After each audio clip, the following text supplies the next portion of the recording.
Olá, muito boa noite a todos. Estamos iniciando mais um Band Eleições. E olha, hoje o tema que nós vamos abordar aqui, temos eleições em breve, né? É cultura. Ah, mas cultura é importante? Cultura é importantíssima. Não é para madame ir lá assistir uma ópera, não é isso, não. Isso também, uma peça de teatro, uma orquestra sinfônica, né? Um espetáculo grandioso. Mas e as crianças que podem se beneficiar da cultura? Ao invés de serem, né, marginais e ficarem perdidos pela rua, a cultura chega até eles. A gente vê muito exemplo longe na televisão. Ah, o grupo de música isso, o grupo não sei do quê. Mas aqui a gente não vê nada de perto, parece uma miragem tudo isso. E a cultura é importante sim. E para alertar aos candidatos dessa importância, é que nós estamos trazendo aqui hoje um produtor cultural, o Álvaro Tucunduva Gregory, mais conhecido como Tucum.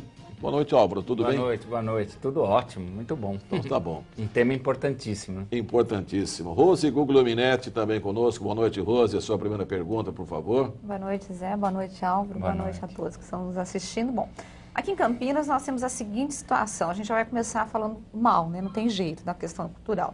Nós temos hoje 2 esqueletos, que são os teatros municipais, o Centro de Convivência Cultural, que está fechado, o Castro Mendes, que passa por uma eterna reforma. Eu só estou falando de prédios. Qual que é o raio-x hoje, Álvaro, da cultura em Campinas? Ou melhor, ou não temos cultura em Campinas? Ok. Bem, na realidade temos, né? Existem os movimentos sociais, desde a periferia, Barão Geraldo, Centro de Campinas, grupos de teatro importantíssimos, que são até mais conhecidos no exterior e no Brasil inteiro, muitas vezes mais conhecidos que na própria cidade, que não tem espaço para se apresentar. Então, eu diria que o grande problema é a falta das políticas públicas de cultura para a cidade. Porque eu estou me virando lá com o meu sarau, a turma do Lume, a Boa Companhia, a turma da Casa Tainã e etc, né? Tantos movimentos, a turma lá do Inventor de Sonhos em Joaquim Egito, quer dizer, muita produção existe e muita produção de qualidade. Qualidade nacional e internacional. Os músicos também, grandes músicos, a escola de música da Unicamp, de música erudita, música popular, produzindo os artistas. Estou me limitando mais nessa questão da área artística mesmo, que é mais a minha especialidade. Mas, então existe um movimento, existe a sociedade civil organizada e trabalhando muito, mas sem o apoio do poder público. E isso no nível municipal, estadual, até mesmo federal. Algumas iniciativas e tal são tomadas, mas realmente do ponto de vista de política pública, do Estado, entrando para apoiar a cultura, isso é que é o desastre total, né? O Álvaro, a Rose colocou bem, né? A nossa falta de teatros, o Castro Mendes vai ser agora reinaugurado em outubro, novembro, sabe lá Deus quando. Enfim, temos algumas coisas ainda em andamento. Mas você enumerou tantas coisas que já acontecem, que aí me sugere a seguinte pergunta. Okay. Até que ponto dependemos, então, desses teatros oficiais, de Castro Mendes, Centro de Convivência, se vocês conseguem fazer tudo isso sem eles? Não, não é verdade. Nós não atingimos a grande maioria da população. Os nossos teatros são pequenos, né? 100 lugares, 150 lugares, numa cidade que é sede de uma região metropolitana. Eu nem sei qual é a população. Campinas já tem mais de 1 milhão de habitantes. Você deve ter mais quase o quê? Pelo menos 500 mil habitantes. Bom, para os saraus, em Barão Geraldo, vem gente de Piracicaba, de Valinhos, de Vinhedo, porque a situação da falta de políticas públicas não é só na cidade de Campinas. No estado de São Paulo, eu vejo pelas cidades em volta, mas claro, Campinas é o nosso foco aqui, né? Política pública, porque assim, nós tivemos no governo passado, o ex-secretário de Cultura, ele trabalhava com cultura como se fosse eventos. Isso, ótimo, foi bom você falar disso. Produção cultural não é você oferecer eventos para a cidade. Não é só isso. Não é só isso. O que o Estado poderia fazer para poder... O que seria uma política alavancar, pública? Né? O que é a política pública na área cultural? Ok, vamos lá. Eu não sou especialista, naturalmente, em direito público, nada disso, enfim, não sou advogado. Mas, em primeiro lugar, com relação aos eventos e a concepção da política. Nós ouvimos muito, nós lutamos muito contra o governo anterior, batemos tambor na rua várias vezes, etc., né, pelo levante e tal. E uma das coisas que nós apontávamos e que nos foi dito pelo então secretário de Cultura é de que o governo havia tido uma maioria muito grande nas urnas, etc. e tal, e que a política cultural era exatamente essa: Natal, Carnaval e Arraial.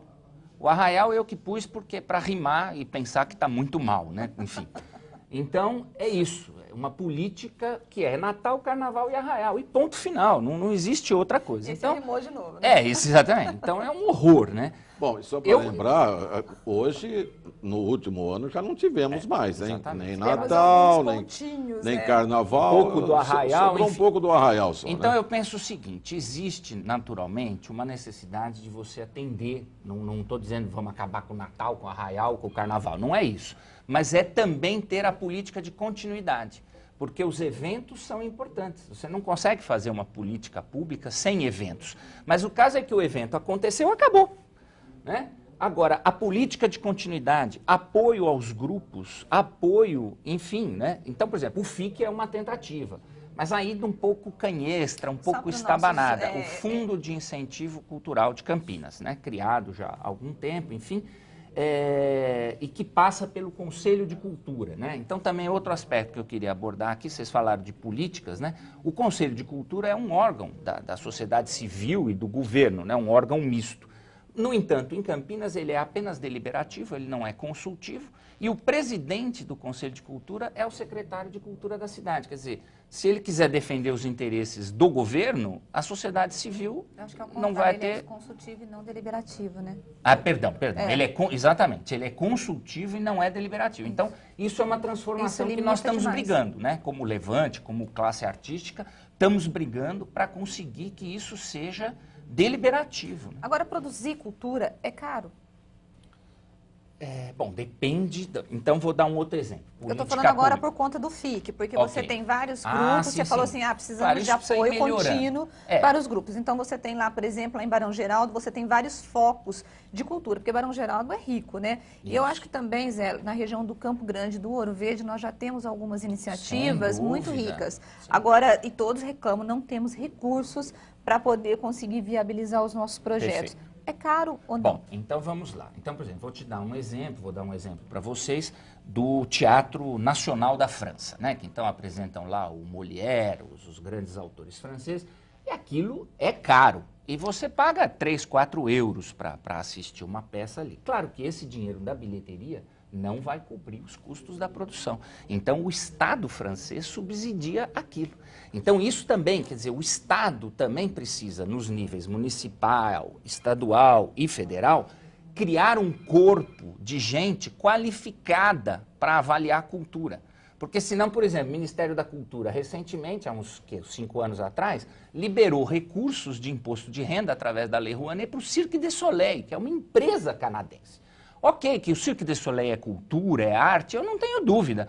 Mas, puxa vida, hein? Eles não precisam do dinheiro do contribuinte brasileiro para se sustentar. Então, precisa haver, vamos dizer assim, uma avaliação muito mais bem feita, muito mais qualificada da parte do poder público. E eu penso o seguinte, isso também é a ideia da continuidade. Você não consegue lançar um fundo de incentivo cultural e no primeiro ano ele funcionar. Porque você não sabe bem quanto é que custa exatamente um festival de teatro, quanto é que custa montar uma peça de teatro, quanto é que custa fazer... Entende? Então eu penso que essa ideia também seria boa a gente introduzir no Estado brasileiro, a ideia de que a legislação precisa avançar. O Álvaro... Não é? Mas os legisladores nossos têm uma preguiça tremenda de trabalhar e de legislar, ficam dando nome em rua... Não é? E não consegue. Eles não pensam cultura, eles não têm cultura para pensar cultura, infelizmente. As partes visíveis da nossa cultura, você mencionou aí o Arraial, o Carnaval e o Natal. Mas tem também a Sinfônica, que está meio sumida, mas tem a Sinfônica. Vamos lá. Fora esses 4, que são os mais visíveis, quando você fala precisamos produzir cultura, exatamente o que você está falando? Bem, eu realmente, como eu lhe disse, eu estou mais especificamente na área das artes. Então, naturalmente, que eu sei que, enfim, o que eu conheço bem mesmo é a questão da dança, da música, do teatro. Essas partes é que eu posso responder mais. Porém, também me envolvi, e esse foi um outro, enfim, tivemos um tanto de problema, com a rede municipal de pontos de cultura. Uma iniciativa muito interessante do governo federal e que se associou com a nossa prefeitura no governo anterior. Porém, nunca foi paga a terceira parcela desse convênio, estabelecemos convênio entre as entidades culturais. E ali eu achei bem interessante, porque eles fizeram uma espécie de um mapeamento, um recenseamento prévio. Então chamaram grupos de teatro, por exemplo, de vanguarda, como a Turma da Boa Companhia Teatro, o Lume Teatro, né? E também os movimentos sociais.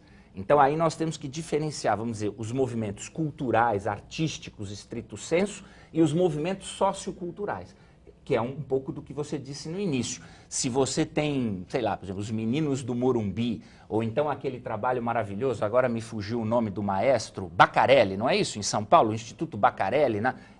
Isso também é cultura, naturalmente. E você, por exemplo, lá do Baccarelli tem aquele menino que toca contrabaixo, esse eu não vou lembrar o nome mesmo, está na Sinfônica de Israel com o Zubin Mehta.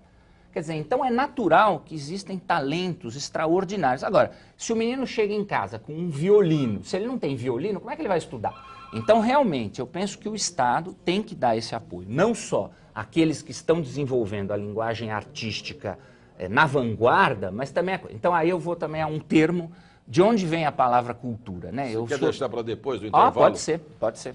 De onde vem a palavra cultura?